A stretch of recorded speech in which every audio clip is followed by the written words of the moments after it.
Bonjour à toutes et à tous et merci de nous rejoindre pour cette nouvelle édition de votre 15 heures au Smart Journal. Le président de la République a assisté à l'enterrement du directeur de cabinet de la présidence.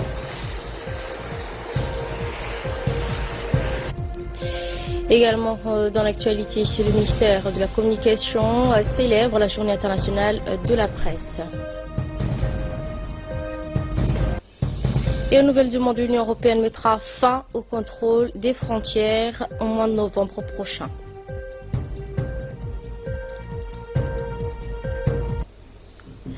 Et nous entamons ce journal par cette nouvelle de l'arrivée de la dépouille mortuaire du défunt Fathi Sacham, haut fonctionnaire de l'État qui est mort en France alors qu'il était dans un hôpital pour subir des soins.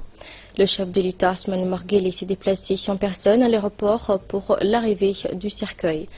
Fathi Sacham, après avoir longuement occupé des fonctions de secrétaire général de l'Éducation nationale, a été ensuite affecté à la présidence de la République pour être l'adjoint du secrétaire général de la présidence de la République. Ce grand commis de l'État a été fortement apprécié pour son calme, sa pondération et son grand sens du devoir. Il passait chaque jour des heures entières dans ses bureaux pour parachever son travail et se donner à fond. Il semblait même privilégier son devoir et ses hautes fonctions au détriment de sa vie privée. De très nombreuses personnalités ont entouré le chef de l'État pour saluer la mémoire du défunt. De l'aéroport de la dépouille à l'arrivée de la dépouille du défunt devait être acheminée vers une mosquée pour la prière du mort et ensuite conduite à sa dernière demeure et mise en terre. De très nombreux messages de condoléances ont été adressés à la famille du défunt suite à des brusques disparitions.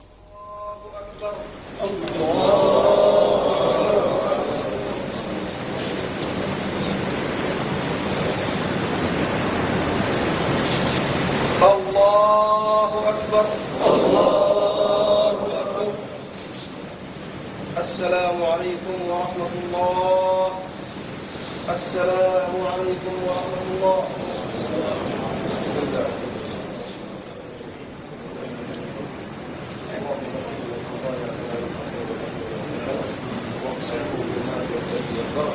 وصلى الله على سيدنا محمد وعلى آله وصحبه.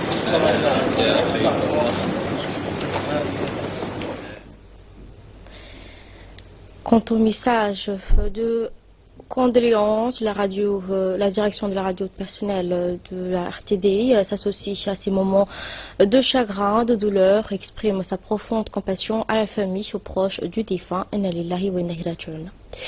La dépouille a fait le dernier chemin vers la cimetière de BK12 pour la mise en terre du défunt. Le chef de l'État, Asman Marguerite, s'est déplacé en personne à l'aéroport pour l'arrivée du cercueil. Fathi Sacham, après avoir longuement occupé les fonctions du secrétaire général de l'Éducation nationale, a ensuite été affecté à la présidence pour être l'adjoint secrétaire général de la présidence de la République. Ce grand commis de l'État a été fortement apprécié pour son calme, sa pondération et son grand sens du devoir. Il passait chaque jour des heures entières dans ses bureaux pour parachever son travail et se donner à fond. Il semblait même privilégier son devoir et ses hautes fonctions au détriment de sa vie privée.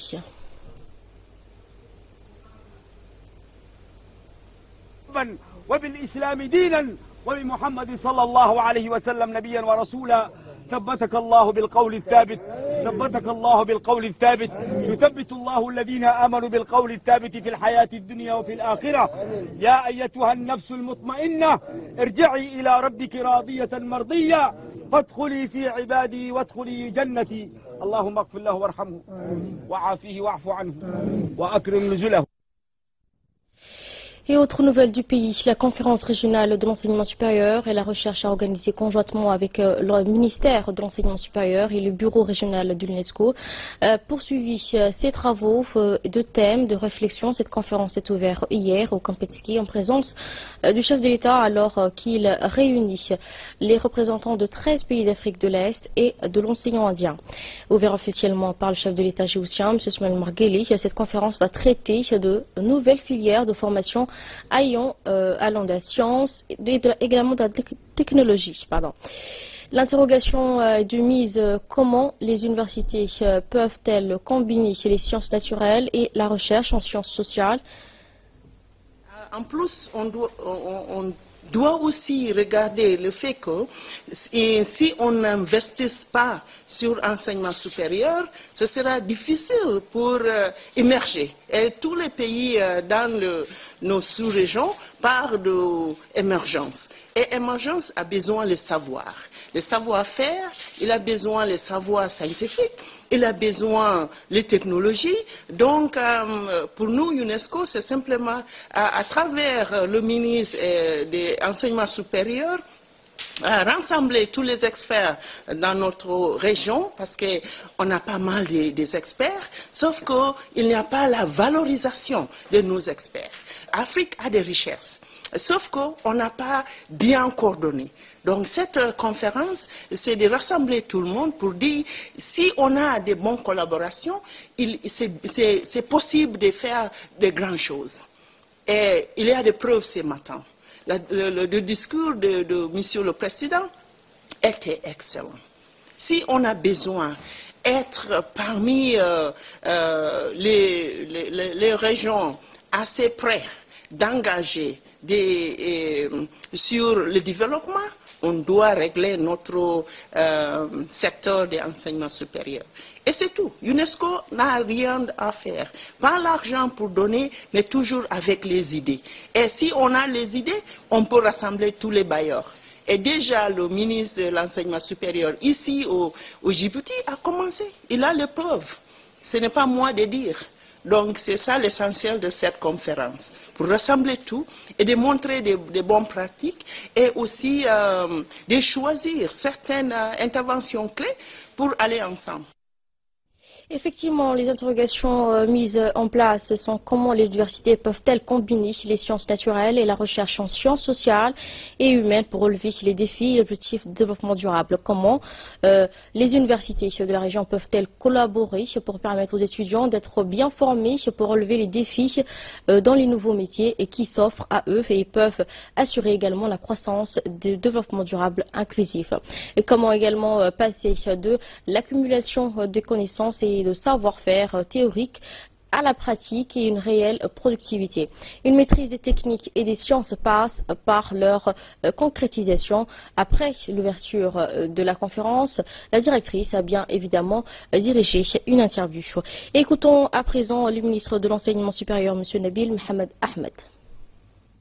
Je pense qu'aujourd'hui, l'Afrique est un continent où nous devons créer l'espoir. Et l'espoir se trouve à Djibouti. Pourquoi? Parce qu'à Djibouti, il y a la paix. Il y a une jeunesse qui est en train de se former. Nous avons une jeune université et nous voulons impulser ce que nous avons créé comme environnement à Djibouti pour que nous puissions prendre le leadership de pouvoir convaincre nos partenaires, les pays voisins, d'investir dans l'enseignement supérieur et la recherche, parce que sans enseignement supérieur, sans recherche, on ne peut pas développer nos pays. Tout à l'heure, vous avez parlé de petits pays. Je voudrais vous donner l'exemple de Singapour. Singapour est un pays qui est encore plus petit que le nôtre. C'est 1/20 du territoire de la République de Djibouti. Mais Singapour a très vite investi dans l'enseignement supérieur et dans la recherche. Et elle a très vite investi également dans la façon d'apprendre autrement. C'est ce que nous voulons démontrer à partir de Djibouti. Si Singapour est un modèle, comment faire pour que Djibouti soit un modèle avec ses moyens pour les pays qui nous entourent. Le fait que nous soyons un pays stable, de paix, je pense que nous pouvons en toute sérénité démarrer quelque chose à partir de Djibouti pour que Djibouti soit un hub également de la connaissance et non pas uniquement de la logistique et transport. Maintenant, au niveau des efforts que nous avons faits au niveau de l'université, nous voulons également partager cette expérience. Tout à l'heure, Madame Thérèse vous disait que vous lui parlez des moyens. Quand on a des ambitions, quand on a des convictions, on peut trouver des moyens. Et si on ne les a pas, il faut aller les chercher. Nous avons construit une faculté d'ingénieurs en allant chercher les moyens pédagogiques en Turquie, les moyens financiers avec le fonds saoudien. Nous sommes en train de construire une idée de projet avec la Banque mondiale. On a eu l'accord de principe. Pas plus tard que la semaine dernière, j'étais à Washington pour défendre un projet de centre international d'excellence des technologies de l'information et de la communication qui vont aider avec des outils numériques, le e-banking, donc tout ce qui est services bancaires fonctionnant avec le numérique, parce que c'est ça l'avenir, c'est ça qui va créer des emplois et pouvoir utiliser le numérique dans toute la logistique et transport. C'est ce que nous avons commencé à l'université de Djibouti, où nous avons mis en place des plateformes où les étudiants sont capables, à partir de la conception d'un projet jusqu'à sa réalisation. Et c'est ce que nous voulons démontrer, partager avec nos amis, nos frères de la région. Autre nouvelle du pays à présent, l'arrivée des premiers délégués du comité national olympique africain en prévision de la tenue de la 17e Assemblée générale de l'Association des comités nationaux olympiques africains, l'ANCNOA, prévue du 9 au 11 mai 2017 à Djibouti. Les premières délégations ont posé pied à Djibouti. Ces afflux se poursuivront plusieurs jours durant. Parmi les premiers arrivés, l'on compte le président de l'ANCNOA, Alassane Palanfo, qui est arrivé à bord d'un vol Ethiopian Airlines. Quelques 200 personnes sont attendues pour cette assemblée élective. C'est au Camp Pesquet Palace Hotel qu'une cérémonie de bienvenue a été organisée en l'honneur du président de l'ANCNOA, en présence de la présidente du comité national olympique djiboutien, également un membre du comité olympique international, Mme Aïcha Garad Ali. Rappelons que cet événement majeur réunira l'ensemble des présidents et secrétaires généraux du comité national olympique et sera honoré également de la présence du président du comité international olympique, Thomas Bach. Autre personnalité prestigieuse attendue du président de l'ANCNOA, l'association mondiale des comités nationaux olympiques, Cheikh Ahmad, ainsi que de nombreux membres de la CIO et d'anciens champions sportifs. Durant près d'une semaine, donc, la République djibouti accueillera l'ensemble des dirigeants des instances olympiques continentales et internationales telles que la l'ANCNOA, la Solidarité olympique et Fédération internationale sportive. L'événement sera largement couvert par la presse nationale, également internationale. La cérémonie de journée mondiale de liberté de la presse s'est organisée ce matin à l'hôtel Acacias à Djibouti par le syndicat de personnel de la presse, également de la presse écrite comme la presse audiovisuelle, le SPAD, en collaboration avec l'UNESCO. La cérémonie a été présidée par la présidente du syndicat, Mme Aïcha Ahmed Youssouf. Plusieurs journalistes, présentateurs comme à la radio et à la télévision ont participé à cette cérémonie de la liberté de la presse. La cérémonie a vu la participation de la directrice régionale d'UNESCO pour l'Afrique de l'Est et de l'enseignement indien, Mme Anne Thérèse, le directeur de la communication Ibrahim Mir, également le coordinateur de l'UNESCO à Djibouti, M. Idriss Youssouf El-Misha.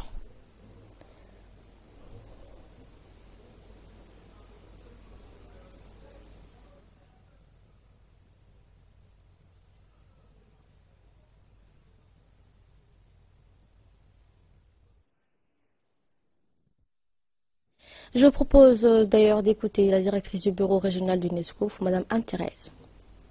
C'est sous le thème des esprits critiques pour des temps critiques, le rôle des médias dans la promotion des sociétés pacifiques, justes et inclusives.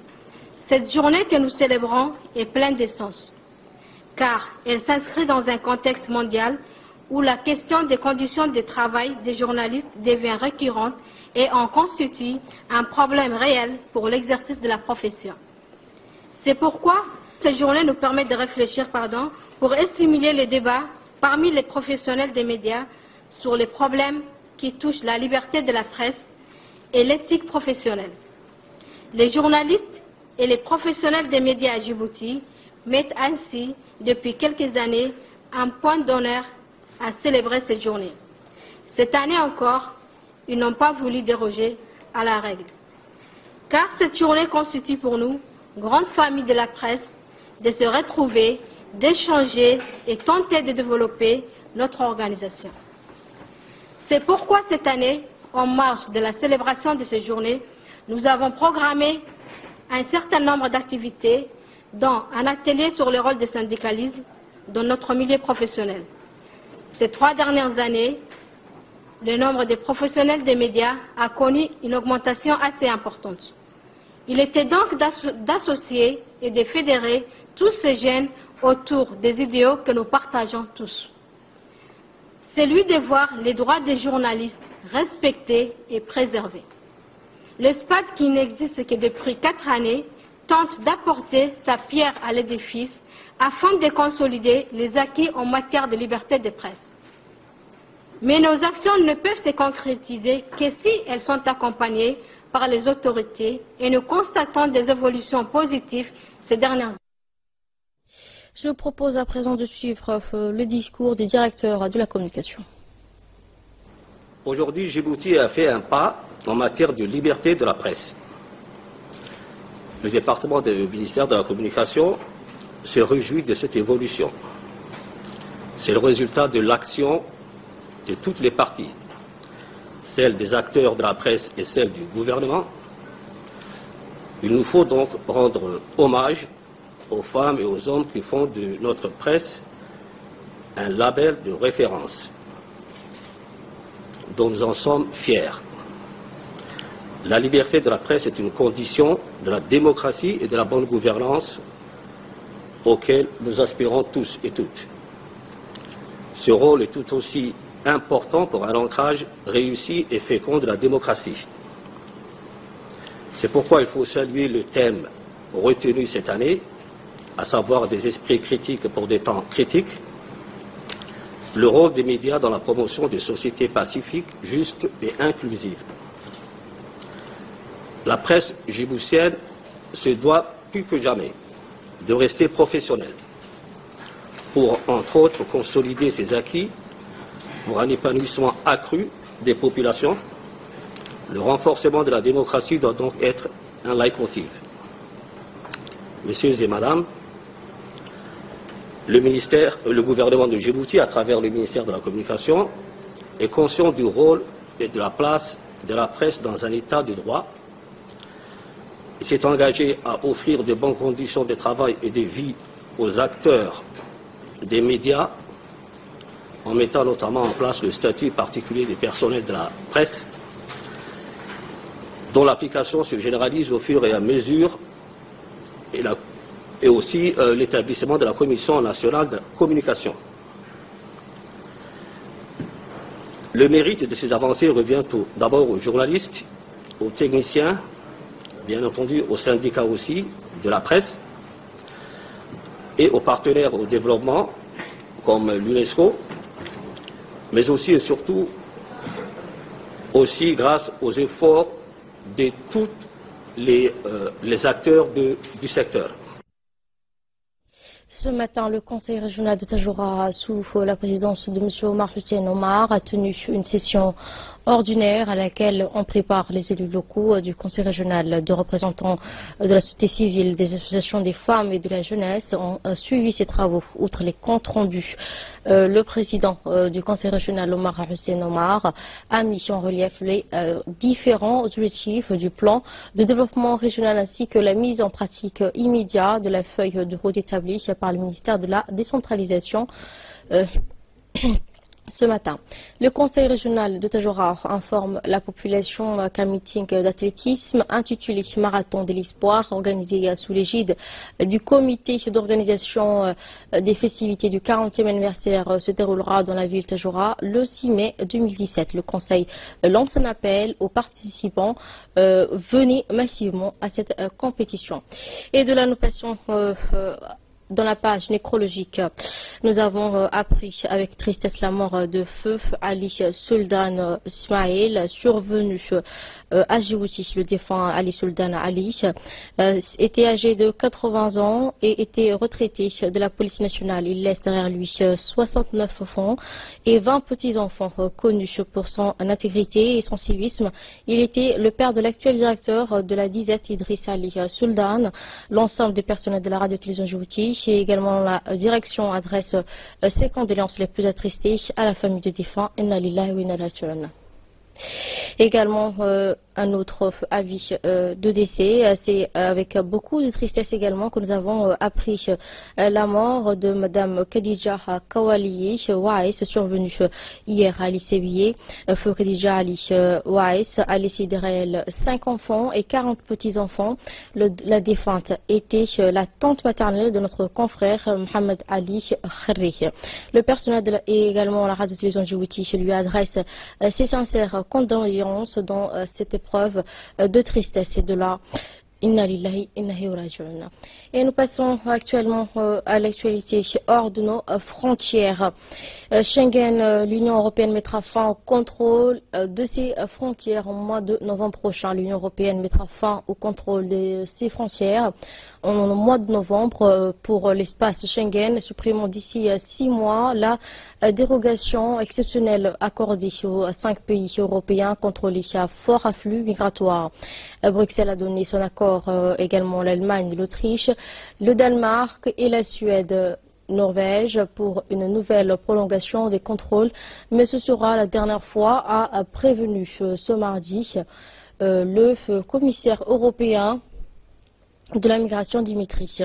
Au mois de mars, l'initiative de la France et de l'Allemagne, le code frontière Schengen, avait été modifié depuis la totalité des voyageurs entrant et sortant de l'espace Schengen sont soumis à un contrôle aux frontières systématiquement approfondi. Et pour finir, la Syrie. Une attaque de Daesh a fait des dizaines de morts dans un camp de réfugiés syriens. Une dizaine de personnes sont mortes dans un camp de réfugiés syriens près de la frontière irakienne. Plus de 30 civils et de nombreux combattants de la force kurde ont péri dans cette attaque. Les membres de l'État islamique se sont pris à un camp de fortune où des réfugiés syriens étaient rassemblés. Les djihadistes ont ciblé un petit village près de la ville de Al-Qadadi, situé entre Raqqa en Syrie et Massoul dans le Kurdistan irakien. La région est peuplée majoritairement de Kurdes selon l'Observatoire syrien pour les droits de l'homme. Au moins 5 kamikazes se sont fait exploser à l'intérieur et à l'extérieur du camp des réfugiés. Et voilà, c'est tout pour cette édition. Merci à vous de nous avoir suivis, restez avec nous. Merci également de votre fidélité. Les programmes et les journaux continuent sur Djibouti. Rebonjour et merci de nous rejoindre pour les minutes de focus. Hussein Aoulad nous a rejoint sur le plateau. Bonjour Hussein. Bonjour Nagat. Donc le thème que vous avez étudié aujourd'hui, c'est Washington, qui a étudié également plusieurs options avec l'ONU pour faire pression sur Pyongyang. Oui, effectivement, Nagat, les États-Unis étudient plusieurs options au Conseil de sécurité de l'ONU pour faire pression sur la Corée du Nord après un nouvel essai raté de missiles balistiques. Selon des diplomates, les États-Unis préparent une résolution pour imposer de nouvelles sanctions en cas de nouveau essai nucléaire ou balistique nord-coréen interdit par l'ONU. La Corée du Nord a averti lundi qu'elle était prête à mener à n'importe quel moment un 6e essai nucléaire, une déclaration qui intervient alors que la tension est déjà à son complet sur la péninsule. Elle a procédé samedi à un tir de missiles balistiques qui s'est soldé par un échec en riposte apparente à un appel solennel des États-Unis à l'ONU pour contrecarrer la menace nucléaire de Pyongyang pour un renforcement des sanctions internationales.